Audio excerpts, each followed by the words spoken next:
Capítulo 10. ¿Sí? ¿Qué quieres?, gesticuló Zug con impaciencia. Hacía un calor inusitado para ser principios de verano. Zug tenía sed y se sentía incómodo sudando bajo el calor del sol, trabajando con un rascador romo, un extenso cuero de venado a medida que se iba secando.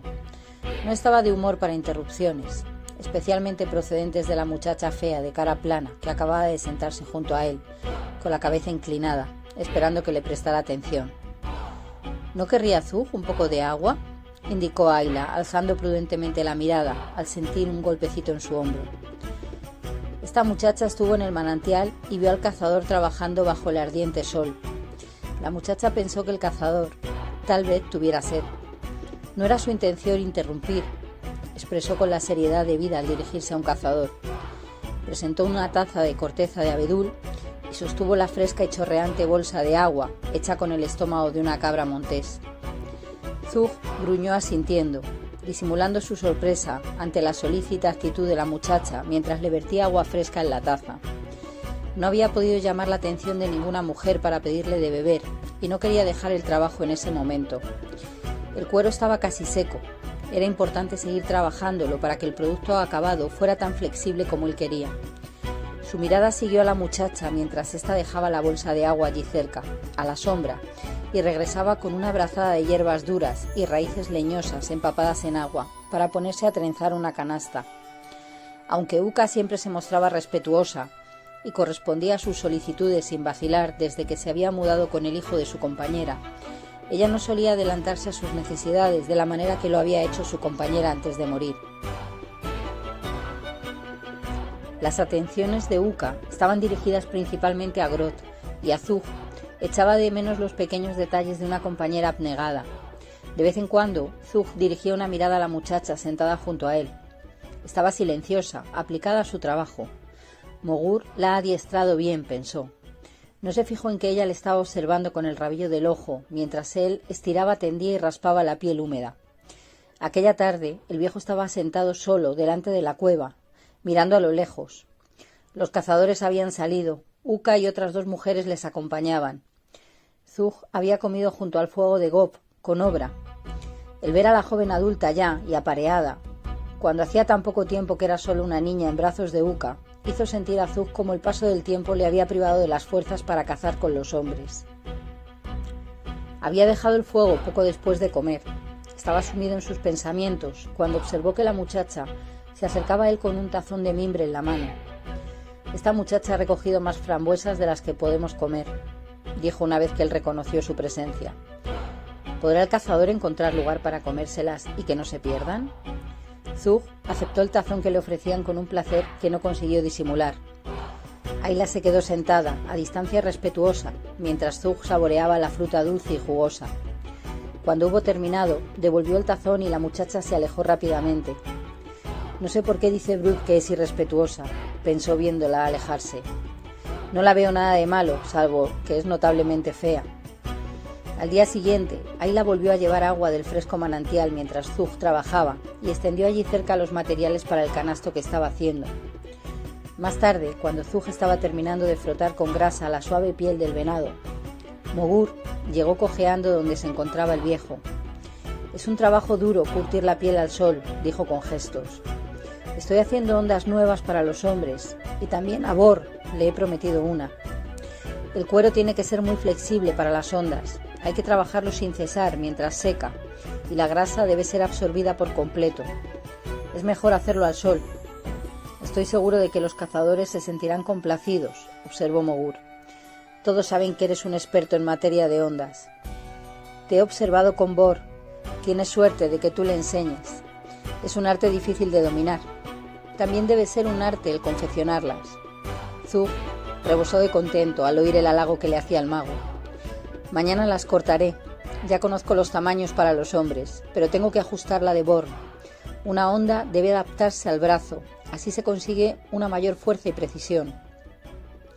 «Iza y Ayla están preparando la perdiz blanca que trajiste el otro día como parte para Mogur. Iza está enseñando a la muchacha a guisarla como a mí me gusta. ¿No te agradaría cenar esta noche en el hogar de Mogur? A Ayla le gustaría que te invitara, y tu compañía me sería agradable. A veces un hombre le gusta hablar con otro hombre, y yo solo tengo hembras en mi hogar.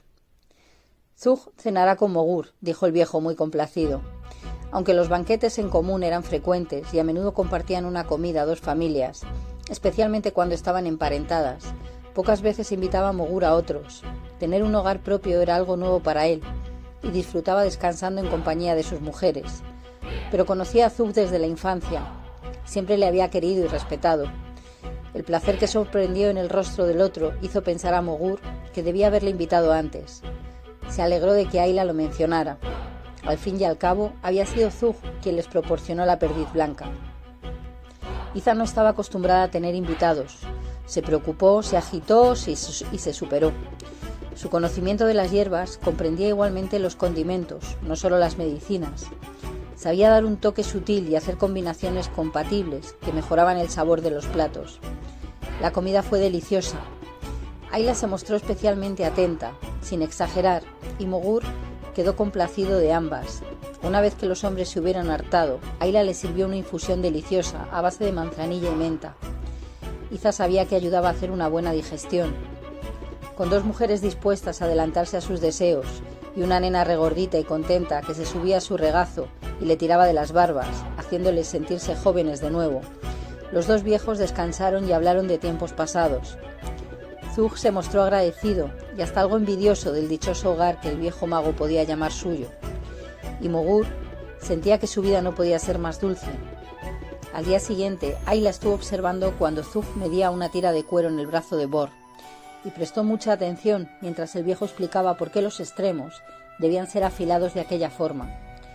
Por qué no debería ser demasiado larga ni demasiado corta, y le vio cómo metía una piedra que había estado sumida en agua en medio del bucle para estirar lo suficiente el cuero y formar la bolsa. Estaba recogiendo las tiras después de cortar unas cuantas ondas más, cuando Ayla le llevó una taza de agua. ¿No necesita Zug los trozos que han sobrado? El cuero parece tan suave, dijo con gestos. Zug se sintió generoso con la muchacha amable y admirada. No necesito esas tiras. ¿Te gustaría quedarte con ellas? Esta muchacha quedaría agradecida. Creo que algunos de los trozos son suficientemente grandes para aprovecharlos, gesticuló con la cabeza inclinada. Al día siguiente, Zug echó de menos a Ayla, que no fue a su lado a trabajar ni a llevarle agua. Pero había acabado su tarea y las armas estaban terminadas. La vio alejarse hacia el bosque, con un nuevo canasto de recolectora colgando de la espalda y su palo de arrancar raíces en la mano. Sin duda va en busca de más plantas para Iza, pensó. No comprendo a Brut. A Zug no le agradaba mucho el joven, no había olvidado cómo le había atacado. ¿Por qué está siempre molestándola? La muchacha es trabajadora, respetuosa. Y hace honor a Mogur. Este tiene suerte, Iza y ella. Zug recordaba la agradable cena que había tomado con el gran mago, y aunque nunca lo dijo, recordaba que Ayla había sido quien insinuó a Mogur que le invitara a compartirla. Observó a la alta joven, de piernas rectas, mientras se alejaba. Lástima que sea tan fea, se dijo. Podría ser una excelente compañera para algún hombre. Una vez que Ayla se confeccionó una honda con los restos de cuero de Zug para sustituir la vieja, que finalmente se había gastado, decidió buscar un lugar donde practicar lejos de la cueva. Siempre tenía miedo de que alguien la sorprendiera. Se puso en marcha, río arriba, a lo largo del curso del agua que corría junto a la cueva, y entonces comenzó a subir la montaña, siguiendo un riachuelo y abriéndose paso entre espesos matorrales. La detuvo una roca abrupta por encima de la cual caía el arroyo formando una cascada. Rocas salientes, cuyas siluetas irregulares eran suavizadas por un profundo cojín de precioso musgo verde. Separaban el agua que brincaba de roca en roca, formando chorros que al chocar contra la roca formaban velos de niebla y seguían cayendo. El agua se aquietaba en una poza espumosa que llenaba un hueco rocoso de escasa profundidad al pie de la cascada, antes de seguir su camino para reunirse con el río más ancho. La muralla constituía una barrera paralela al río, pero cuando Ayla quiso seguir su camino por allí para volver a la cueva, se encontró con que el risco formaba un ángulo abrupto por donde se podía trepar.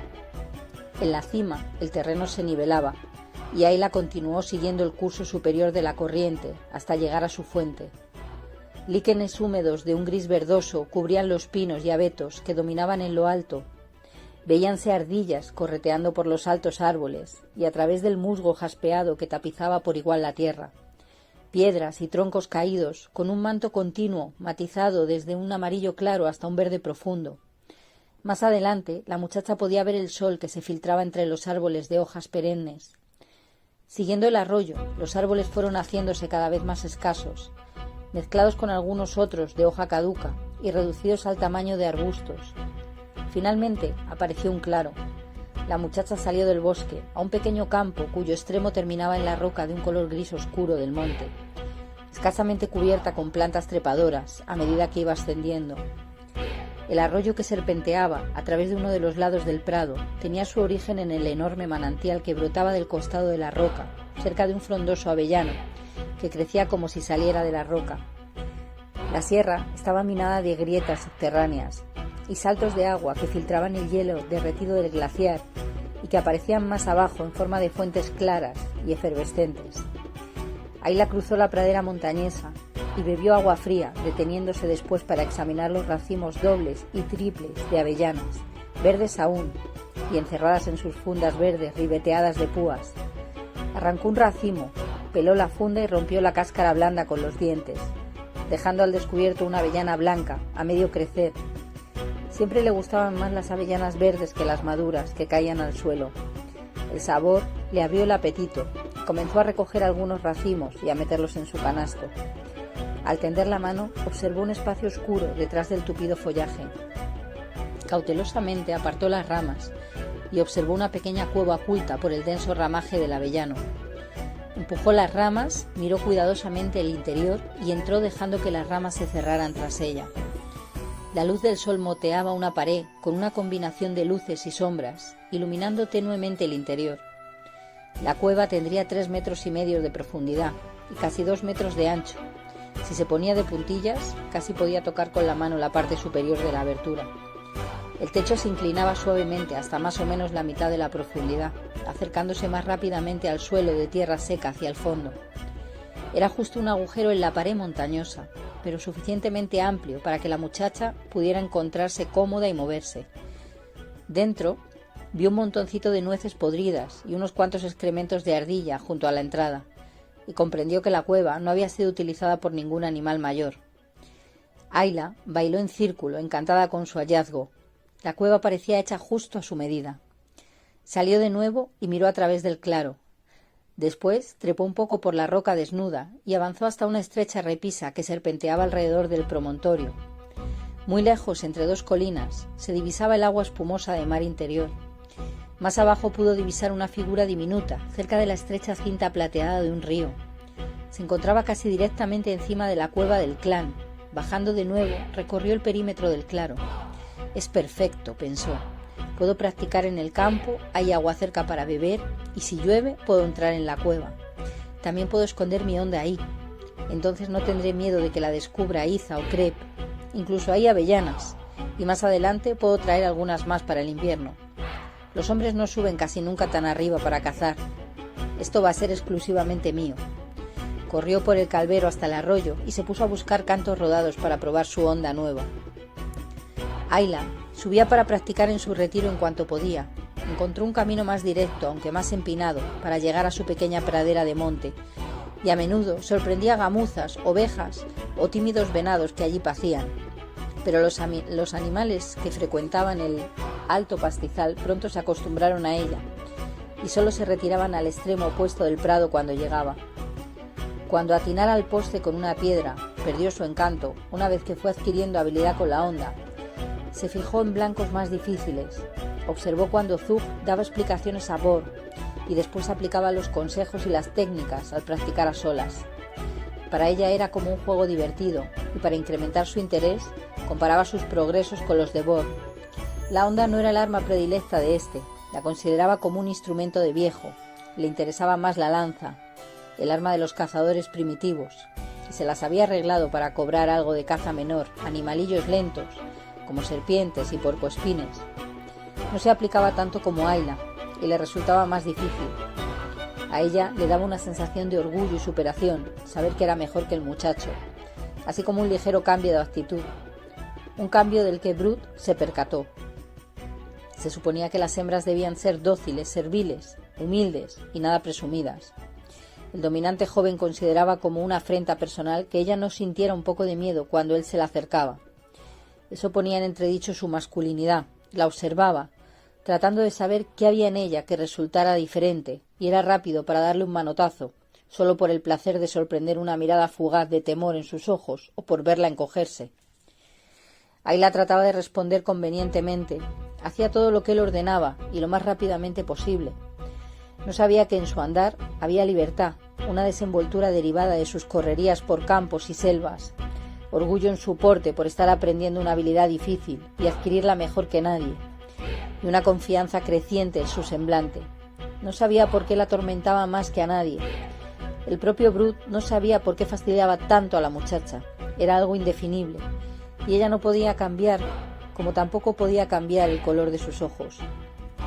Parte de ello era el recuerdo de la atención que había acaparado el día en que se celebraron los ritos de su virilidad. Pero el verdadero problema es que ella no era originaria del clan. No había sido imbuida desde generaciones con el atavismo de la servilidad.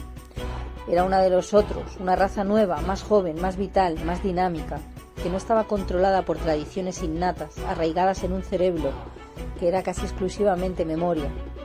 El cerebro de ella seguía caminos distintos. Su alta y ancha frente alojaba lóbulos frontales, capaces de razonar, que le proporcionaban un entendimiento que procedía de una perspectiva diferente. Era capaz de aceptar lo nuevo, de configurarlo según su voluntad, de forjarlo con ideas que el clan jamás soñara. Y según el plan de la naturaleza, su especie estaba destinada a sustituir a la raza antigua que estaba a punto de desaparecer. En un nivel profundo, inconsciente, Brut intuía los destinos opuestos de ambos. Ayla era algo más que una amenaza contra su masculinidad. Era una amenaza contra su existencia.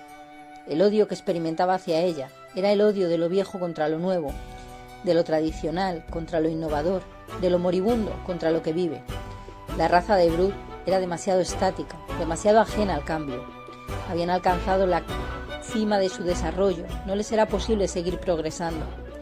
Ayla formaba parte de un nuevo experimento de la naturaleza, y aun cuando se esforzaba por modelarse a la imagen de las mujeres del clan, era solo una apariencia, una fachada superficial adoptada para sobrevivir. Ya estaba encontrando vías alternativas en respuesta a una necesidad profunda que buscaba la forma de expresarse, y aunque trataba por todos los medios de complacer al insoportable joven, comenzaba a rebelarse interiormente. Una mañana particularmente pesada, Ayla fue a la poza para beber agua. Los hombres estaban reunidos en el lado opuesto de la abertura de la caverna, proyectando la próxima cacería. Ella se alegraba, pues significaba que Brut estaría ausente unos días. Estaba sentada con una taza en la mano, junto al agua tranquila, sumida en sus pensamientos. ¿Por qué se porta siempre tan ruinmente conmigo? Trabajo tanto como cualquier otra, hago todo lo que quiere, ¿de qué me sirve esforzarme tanto? Ninguno de los otros hombres la toma contra mí como él. Solo quisiera que me dejara en paz. ¡Ay!, exclamó sin querer cuando el golpe de Brut la cogió desprevenida. Todos interrumpieron lo que estaban haciendo y se quedaron mirándola, apartando la vista después. Una muchacha tan cerca de la edad adulta no debe gritar así solo porque un hombre le dé un manotazo. Ella se volvió hacia su atormentador con el rostro encendido de confusión. «Estabas ahí mirando hacia ninguna parte, sentada sin hacer nada, muchacha perezosa», gesticuló Brut. «Te dije que nos trajeras algo de beber y me has ignorado.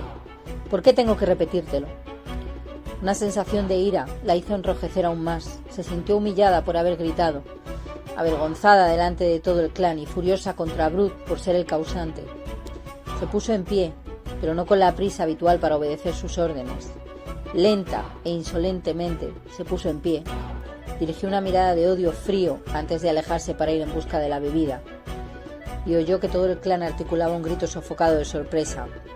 ¿Cómo se atrevía a portarse con tanto descaro? Brut estalló de ira, y un brinco tras ella la hizo girar y le dio un puñetazo en la cara. La muchacha cayó al suelo a sus pies, y entonces él le propinó otro golpe muy fuerte. Ella se encogió tratando de protegerse con los brazos, mientras la golpeaba una y otra vez. Luchó por no gritar, aunque nadie podía esperar que permaneciera en silencio quien estaba sufriendo semejante maltrato. La furia de Brut aumentaba con su violencia. Quería hacerla gritar, hacía llover sobre ella un golpe brutal tras otro, en medio de su ira descontrolada. Ella apretaba los dientes, tratando de hacerse fuerte contra el dolor, negándose empecinadamente a proporcionarle la satisfacción que él buscaba. Al cabo de un rato ya ni podía gritar. Débilmente, a través de una roja y vaga nebulosidad, se dio cuenta de que la paliza había cesado. Sintió que Iza la ayudaba a levantarse, y se recostó pesadamente en la mujer mientras se dirigía a la cueva, dando traspiés, casi inconsciente. Oleadas de dolor la recorrían, mientras oscilaba entre la consciencia y una insensibilidad entumecida. Solo se daba vagamente cuenta de las cataplasmas frescas y calmantes, y de que Iza le sostenía la cabeza para que pudiera beber un brebaje amargo antes de caer en un sueño aletargado. Al despertar, la luz débil que precede al amanecer apenas dibujaba la silueta de los objetos familiares de la cueva, débilmente acompañada por el brillo apagado de las brasas de la lumbre. Quiso enderezarse, todos los músculos y los huesos de su cuerpo se rebelaron contra el movimiento. Un gemido salió de sus labios, y al instante Iza acudió junto a ella. Los ojos de la mujer se expresaban elocuentemente, estaban llenos de dolor y preocupación por la muchacha. Nunca había visto propinar tan brutal paliza, ni siquiera a su compañero. En los peores momentos había golpeado tan rudamente a Iza. Estaba segura de que Brut la habría matado si no le hubieran obligado a detenerse. Había sido una escena que Iza nunca esperaba volver a ver y que no deseaba presenciar de nuevo.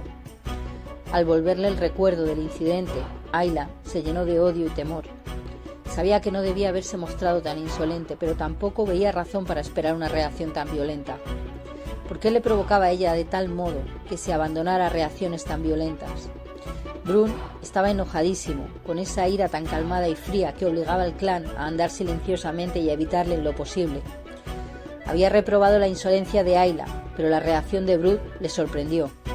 Estaba bien castigar a la muchacha, pero Brut había ido demasiado lejos en el castigo. Ni siquiera había entendido la orden del jefe cuando le mandó detenerse. Brun tuvo que apartarle físicamente. Peor aún, había perdido el control con relación a una hembra. Había permitido que una muchacha le provocara haciéndole dar rienda suelta a una furia descontrolada tan poco viril. Después del arranque de mal genio de Brut en el campo de ejercicios, Brun estaba convencido de que el joven no volvería a permitirse perder nuevamente el control. Pero ahora se había dejado llevar por una rabieta, que era peor que la de un crío. Mucho peor, porque Brut tenía un cuerpo fuerte de un adulto. Por primera vez, Brun empezó a poner seriamente en duda la conveniencia de hacer a Brut el nuevo jefe. Y esto le dolía, al hombre estoico más de lo que estaba dispuesto a reconocer. Brut era algo más que el hijo de su compañera, más que el hijo de su corazón. Brun estaba seguro de que fue su espíritu el que lo creó, y le amaba más que a su propia vida.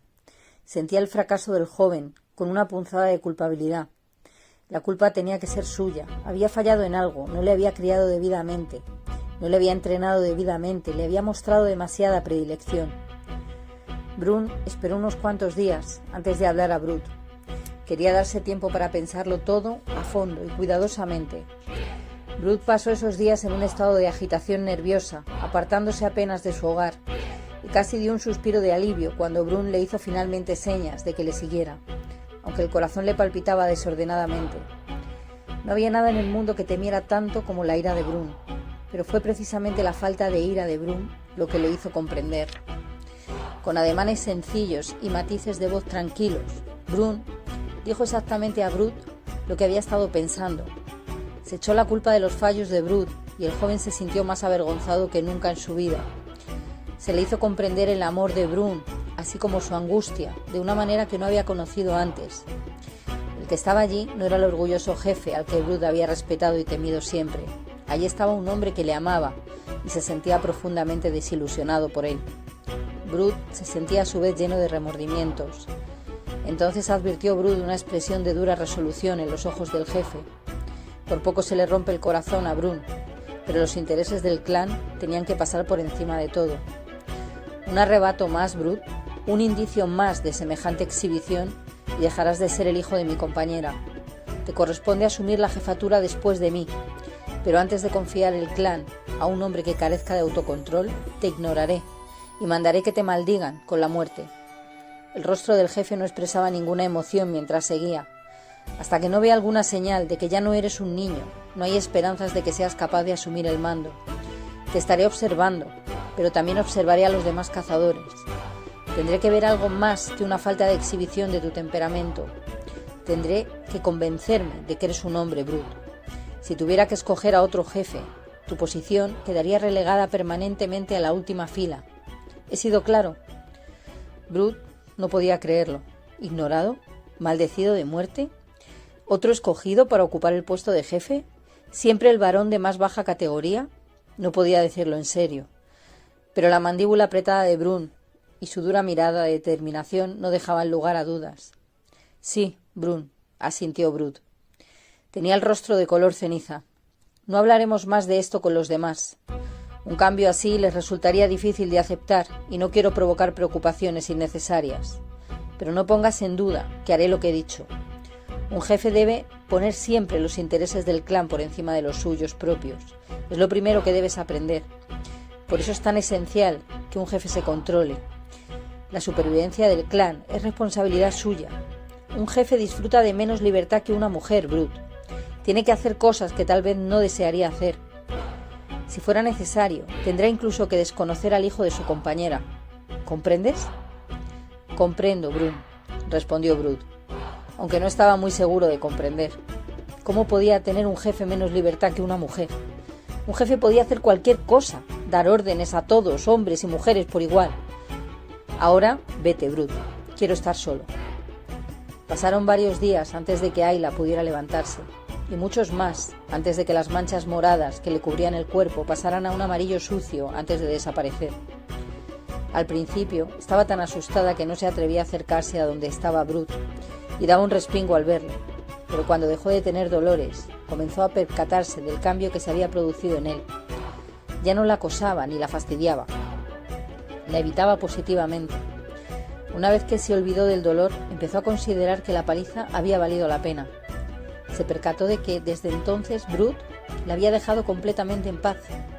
La vida le resultaba más fácil a Ayla, sin tener que aguantar sus vejámenes.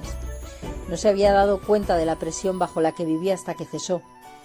Por comparación se sentía libre. A pesar de que su vida seguía siendo tan limitada como la del resto de las mujeres, caminaba con entusiasmo, echando de repente a correr o brincaba gozosamente. Mantenía erguida la cabeza o incluso soltaba la carcajada. Iza sabía que era feliz, pero su comportamiento no era usual y provocaba miradas de reprobación.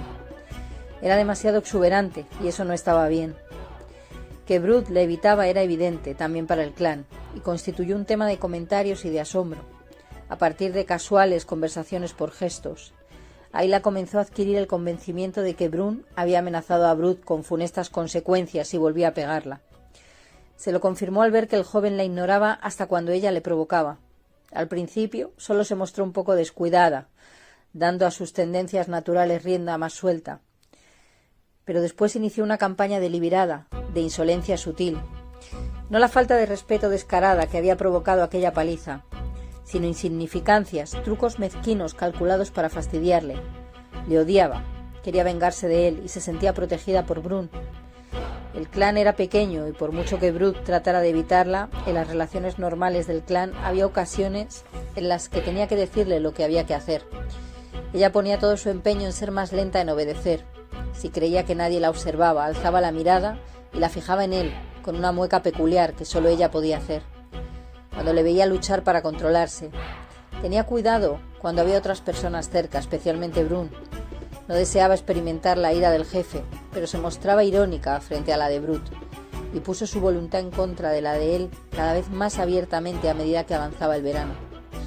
Solo cuando sorprendió accidentalmente una mirada de odio venenoso, se preguntó si lo que estaba haciendo sería sensato. Su mirada hostil era tan intensamente malévola que la sentía casi como un golpe físico. Brut la responsabilizaba de su situación inaguantable. De no haber sido ella tan insolente, él no se habría enfurecido tanto. De no ser por ella no tendría una maldición de muerte pendiente sobre su cabeza. La exuberancia gozosa de ella le irritaba, por mucho que tratara de controlarse. Era obvio y patente que su comportamiento era de una indecencia escandalosa. ¿Por qué no lo veían los demás? ¿Por qué la dejaban salirse con la suya? La odiaba más profundamente que antes, pero procuraba disimularlo cuando Brut estaba cerca. La batalla entre ellos se había vuelto solapada, pero se libraba con una intensidad más feroz. y la muchacha no conseguía ser tan sutil como creía. El clan entero tenía conciencia de la tensión que había entre ellos y se preguntaba por qué la permitía Brun. Los hombres, siguiendo la actitud del jefe, evitaban intervenir e incluso permitían una mayor libertad a la joven de la que ellos tendrían en circunstancias normales.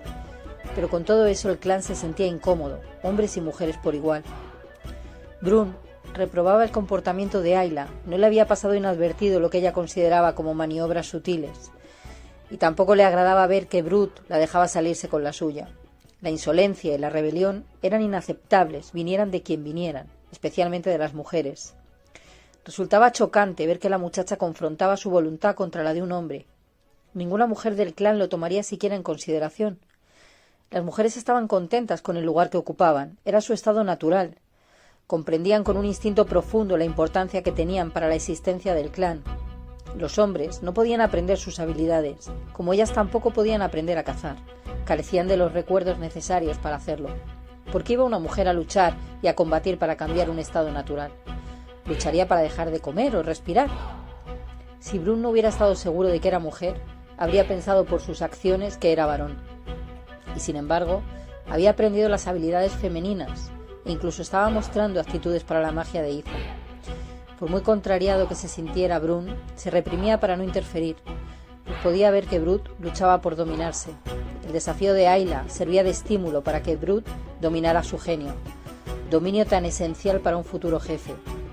A pesar de haber considerado seriamente la posibilidad de hallar un nuevo sucesor, Brun simpatizaba con todo lo concerniente al hijo de su compañera. Brut era un cazador intrépido y a Brun le enorgullecía su valor. Si pudiera aprender a dominar su único defecto evidente, Brun consideraba que Brut sería un buen jefe. Ayla no tenía perfecta conciencia de las tensiones que la rodeaban. Aquel verano se sentía más feliz de lo que podía recordar. Aprovechó su mayor libertad para vagabundear más en solitario, recogiendo plantas y practicando con la honda. No esquivaba ninguna tarea que le fuera impuesta. Eso no se le permitía. Pero una de sus tareas consistía en llevarle a Iza las hierbas que necesitaba, lo que le proporcionaba una excusa para alejarse del hogar. Iza no recuperó plenamente sus fuerzas, aunque su tos cedió con el calor del verano. Tanto Kreb como Iza se preocupaban por Ayla. Iza estaba segura de que las cosas no podían seguir así, y decidió salir con la muchacha en busca de vegetales, aprovechando la oportunidad para hablarle. «Ven aquí, Uva, madre está preparada», dijo Ayla, levantando a la nena y asegurándola contra su cadera en el manto. Bajaron la pendiente y atravesaron el río hacia el oeste, siguiendo a través del bosque una senda de animales que había sido ligeramente ensanchada debido a su uso ocasional como camino. Cuando llegaron a una pradera descubierta, Iza se detuvo y echó una mirada en derredor antes de dirigirse a unas flores amarillas, altas y llamativas, parecidas al áster. «Estas son atarragas, Ayla», dijo Iza. «Por lo general crecen en campos y lugares descubiertos. Las hojas son grandes óvalos puntiagudos, de un verde oscuro por arriba y con pelusilla por abajo. ¿Ves?». Iza estaba de rodillas, sosteniendo una hoja mientras explicaba. «La nervadura de en medio es gruesa y carnosa». Iza la rompió para mostrársela. «Sí, madre, ya veo. Lo que se usa es la raíz. La planta nace de la misma raíz todos los años, pero es mejor recogerla en el segundo año, a fines de verano o en otoño, cuando la raíz está suave y sólida. Se corta en trocitos y se pone la cantidad que cabe en la palma de la mano y se hace hervir en la taza pequeña de hueso hasta que queda reducida a la mitad. Debe enfriarse antes de beberla. Unas 2 tazas al día elimina las flemas y es especialmente buena para la enfermedad de los pulmones, que hace escupir sangre. También ayuda a sudar y orinar». Iza había usado su palo para cavar, para descubrir una raíz. Estaba sentada en el suelo y sus manos se movían muy rápidamente mientras explicaba. «La raíz también puede secarse y molerse muy fina». Arrancó cuidadosamente varias raíces y las metió en su cesto. Cruzaron una pequeña loma y nuevamente se detuvo Iza. Uva se había quedado dormida, confortablemente pegada al cuerpo de Ayla. «¿Ves esa plantita de flores amarillentas en forma de embudo?». «Púrpura en el centro», preguntó Iza señalando otra planta. «¿Estas?», preguntó Ayla tocando una planta de unos 30 centímetros de alto. «Sí, es el beleño, muy útil para una curandera, pero no debe comerse nunca. puede ser peligrosamente venenosa si se la toma como alimento. ¿Qué parte se emplea? ¿La raíz? Muchas partes: raíces, hojas y semillas. Las hojas son más anchas que las flores y crecen una tras otra, alternándose a ambos lados del tallo. Presta mucha atención, Ayla. Las hojas son de un verde apagado y pálido, con rebordes espinosos. ¿Y ves los pelos que crecen en el medio? Iza tocó los finos y largos pelos, mientras Ayla miraba atentamente. Entonces la curandera arrancó una hoja y la arrugó. «Huele», ordenó. Ayla olisqueó. La hoja tenía un fuerte olor narcótico. El olor desaparece una vez que se ha secado la hoja. Más tarde nacerán muchas pequeñas semillas morenas. Iza cavó y extrajo una raíz, gruesa, en forma de ñame, corrugada y de piel morena. El color blanco interior quedó a la vista donde se había roto. Las distintas partes se usan con fines distintos, pero todas ellas son buenas contra el dolor. Se puede hacer una infusión y beberla. Es muy fuerte, no hace falta poner mucho, o un enjuague y aplicarlo a la piel. Neutraliza los espasmos musculares, calma y relaja, produce sueño. Iza cogió varias plantas y echó a andar hacia una mata cercana de malvarrosa brillante y arrancó algunas flores rosadas, púrpura, blancas y amarillas de los altos tallos sencillos. La malvarrosa es buena para calmar irritaciones, dolores de garganta, arañazos y raspaduras. Las flores sirven para hacer una bebida que puede calmar el dolor, pero quien la toma se queda dormido. La raíz es buena para las heridas. Usé malvarrosa en tu pierna, Ayla. La joven bajó la mano y sintió las 4 cicatrices paralelas de su muslo, y pensó de repente dónde estaría ahora, de no haber sido por Iza. Siguieron andando juntas un rato, disfrutando del cálido sol y del calor de su compañía mutua, sin hablar. Pero la mirada de Iza examinaba constantemente la zona. La hierba del campo abierto, que les llegaba al pecho, estaba dorada y había granado. La mujer miraba hacia el otro lado del campo de gramíneas, con las espigas inclinadas por el peso de las semillas maduras, ondulando suavemente bajo la cálida brisa. Entonces vio algo y se dirigió hacia allí, atravesando el campo para detenerse en un punto en que el centeno presentaba unas semillas de una desvaída coloración violácea oscura. «Ayla», dijo señalando uno de los tallos. «El centeno no crece así normalmente, es una enfermedad de las semillas, pero ha sido una suerte haberlo encontrado. Se llama cornezuelo, huélelo». «Huele muy mal, a pescado podrido». Pero hay una magia en esas semillas enfermas que resulta especialmente buena para las mujeres embarazadas. Si una mujer tarda mucho en el parto, esto puede contribuir a acelerarlo, provoca las contracciones y también puede provocar el alumbramiento. Puede hacer que una mujer pierda pronto al bebé, y eso es importante, especialmente si ya ha tenido problemas anteriores al dar a luz o si está amamantando. Una mujer no debe tener hijos muy seguidos, es perjudicial para ella. Y si se queda sin leche, ¿quién alimentaría al hijo que ya tiene? Demasiados bebés mueren al nacer durante el primer año. La madre debe cuidar del que ya vive y tiene una posibilidad de sobrevivir. Hay otras plantas que pueden ayudarla a perder pronto el bebé si es necesario. El cornezuelo de centeno es solo una de ellas. También es bueno después del parto, ayuda a expulsar la sangre vieja y a que los órganos vuelvan a la normalidad. Sabe mal, no tan mal como huele, pero resulta útil cuando se emplea con juicio. Si se toma demasiado, puede provocar fuertes calambres, vómitos e incluso la muerte. Es como el beleño, puede ser bueno o malo, comentó Ayla. Eso suele ser cierto. Muchas veces las plantas más venenosas sirven para hacer las mejores y más fuertes medicinas, cuando se sabe hacer buen uso de ellas. Cuando regresaban hacia el riachuelo, Ayla se detuvo señalando una hierba de flores, púrpura azuladas, de más o menos unos 30 centímetros de alto.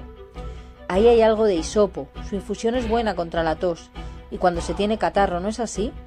Sí, y además proporciona un agradable sabor aromático a cualquier infusión. ¿Por qué no recoges un poco? Ayla arrancó de raíz unas cuantas plantas y fue cortando las hojas mientras caminaba. Ayla, le dijo la mujer, esas raíces producen plantas nuevas todos los años. Si arrancan las raíces, no habrá plantas aquí el próximo verano. Es mejor coger solo las hojas cuando no vas a hacer uso de las raíces. No se me había ocurrido, dijo Ayla contrita, no volveré a hacerlo. Incluso si aprovechas las raíces, es mejor no arrancarlas todas de un mismo lugar. Deja siempre algunas para que sigan creciendo. Dieron media vuelta hacia el río y al llegar a un lugar pantanoso, Iza señaló otra planta. Esto es acoro. Se parece un poco al iris, pero no es igual. La raíz hervida sirve de ablución para calmar quemaduras y cuando se mastican las raíces se alivia a veces el dolor de muelas, pero hay que tener cuidado al administrarlas a una mujer encinta. Algunas mujeres han perdido el bebé por beber su jugo, aunque nunca he tenido mucha suerte al dárselo a una mujer con ese propósito. Puede ayudar a un estómago descompuesto, especialmente en caso de estreñimiento. ¿Puedes ver la diferencia en esa planta?, señaló Iza. Se llama bulbo, y por otra parte la planta huele más fuerte. Se detuvieron y descansaron a la sombra de un arce, de hojas grandes que había junto al río. Ayla tomó una hoja, la enrolló como una cornucopia, dobló la base y puso debajo su pulgar antes de coger un poco de agua fresca del río para beber. Se lo llevó a Iza en aquel vaso improvisado antes de tirarlo al suelo. Ayla, dijo la mujer después de haber bebido, deberías hacer lo que dice Brut, ¿sabes? Es un hombre y tiene derecho a darte órdenes. Hago todo lo que me manda, respondió a la defensiva. Pero no lo haces como deberías, dijo Iza meneando la cabeza. Le desafías, le provocas. Ayla, algún día lo lamentarás. Brut será alguna vez jefe. Tienes que hacer lo que mandan los hombres, eres mujer y no te queda otra alternativa. ¿Por qué han de tener los hombres el derecho de mandar a las mujeres? ¿Es que son mejores? Ni siquiera pueden tener hijos, expresó con gesto de amargura, reflejo de su rebeldía. Así son las cosas. Siempre ha sido así en el clan. Ahora tú eres del clan, Ayla. Eres mi hija. Tienes que portarte como cualquier muchacha del clan. Ayla bajó la cabeza, sintiéndose culpable. Iza tenía razón.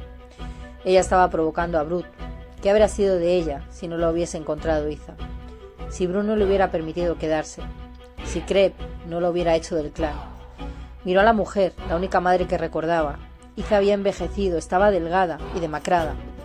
La carne de su otrora músculos brazos colgaba de los huesos y sus cabellos morenos eran casi grises. Crep le había parecido viejo al principio, pero apenas había cambiado. Ahora era Iza quien parecía vieja, más vieja que Crep. Ayla estaba preocupada por Iza, pero en cuanto decía algo, la mujer le hacía callarse. Tienes razón, Iza, dijo la muchacha. No me he portado como debía con Brut. Me esforzaré por complacerle. La nenita que transportaba a Ayla empezó a agitarse. De repente abrió unos ojos como platos. «¡Uva hambre!», señaló, y se metió su regordete puño en la boca. «Se está haciendo tarde y Uva tiene hambre», dijo Iza después de examinar el cielo. «Será mejor que emprendamos el camino de regreso». «Ojalá tuviera fuerzas para salir más frecuentemente conmigo», pensaba Ayla, mientras regresaban rápidamente hacia la cueva. «Entonces pasaríamos más tiempo juntas, y aprendo siempre mucho más cuando ella está conmigo». Aunque Ayla se esforzaba por cumplir su decisión de agradar a Brut, le costaba mucho llevarlo a la práctica. Se había acostumbrado a no hacerle caso, pues sabía que se volvería hacia otra de las mujeres, o lo haría él mismo si ella no se apresuraba. Sus sombrías miradas no la asustaban, se sentía a salvo de su ira. Dejó de provocarle a propósito, pero su impertinencia se había convertido ya en un hábito. Le había sostenido la mirada demasiado tiempo en vez de bajarla inclinando la cabeza, ignorándole en vez de correr a cumplir sus mandatos. Se había convertido en algo automático. Su desdén inconsciente le ofendía más que sus intentos por fastidiarle. Se daba cuenta de que no le respetaba. No es que le hubiera perdido el respeto, le había perdido el miedo. Pronto se vería obligado el clan a meterse de nuevo en la cueva a causa de los vientos fríos y las fuertes nevadas. Ayla odiaba ver que las hojas empezaban a cambiar de color, aunque el brillante espectáculo otoñal siempre la cautivaba, y su rica cosecha de frutas y nueces tenía ocupadas a las mujeres. Poco tiempo le quedaba a Ayla para trepar hasta su retiro secreto durante el último ajetreo para almacenar una reserva de la cosecha del otoño. Pero el tiempo pasó tan rápidamente que no se percató hasta que la temporada llegó a su fin. Finalmente el ritmo se calmó y un buen día se colgó su canasto. Tomó su palo de cavar y trepó una vez más a su calvero oculto, pensando recoger avellanas. En el momento en que llegó se quitó el canasto de la espalda y entró en su cueva para buscar la honda. Había amueblado su casita de juguete con unos cuantos objetos que ella misma había confeccionado y una piel para dormir. Tomó una taza de madera de abedul, de un trozo plano de madera montado sobre dos piedras grandes, que también sostenían unos cuantos platos de concha, un cuchillo de sílex, piedras que solía usar para cascar nueces. Entonces sacó la honda del canasto de mimbre, con tapa donde la guardaba. Después de haber tomado un trago del manantial, corrió por la orilla del arroyo en busca de cantos rodados. Hizo unos cuantos tiros de práctica. Bor no da en el blanco tan a menudo como yo, se dijo complacida consigo misma, cada vez que las piedras daban donde ella había apuntado. Al cabo de un rato se cansó del deporte, hizo a un lado la honda y las últimas piedrecitas y empezó a recoger las avellanas que había por el suelo junto a los densos arbustos viejos y retorcidos. Estaba pensando en lo maravillosa que era la vida. Uva estaba creciendo y prosperando, y su madre tenía mucho mejor aspecto. Los dolores y achaques de Crep se aliviaban siempre durante los veranos cálidos, y a ella le encantaba vagar con él dando largos paseos junto al río. Jugar con la honda era un deporte que le agradaba, y en el que se había vuelto muy hábil. Era casi demasiado fácil dar en las piedras o en el poste, o en las ramas que se fijaba como blancos. Pero todavía encontraba cierta excitación en el manejo del arma prohibida, y más que nada Brut había dejado de fastidiarla. Pensaba que no había nada que pudiera echar a perder su felicidad mientras llenaba de avellanas su canastillo. Hojas secas, rojizas y morenas, eran atrapadas por los fríos vientos, mientras se desprendían de los árboles, arrojadas hacia todos los lados, y finalmente depositadas suavemente en el suelo. Cubrían las nueces que todavía estaban caídas al pie de los árboles, que las habían hecho madurar. Los frutos que no habían sido recogidos para la reserva invernal colgaban, pesados y maduros, de las ramas desprovistas de hojas. Las estepas del este eran un mar dorado de espigas, rizado por el viento del mismo modo que las olas orladas de espuma del agua gris al sur. Y los últimos racimos de uvas redondas e hinchadas, reventando de jugo, pedían ser recolectados. Los hombres estaban como siempre, reunidos para planificar una de las últimas cacerías de la estación. Habían estado discutiendo el recorrido desde las primeras horas de la mañana, y Brut había sido enviado para que ordenara a una mujer que les llevara agua para beber. Vio a Ayla sentada cerca de la entrada de la cueva, con palitos y trozos de cuero a su alrededor. Estaba montando armazones de los cuales colgarían racimos de uva para convertirse en pasas. «Ayla, trae agua».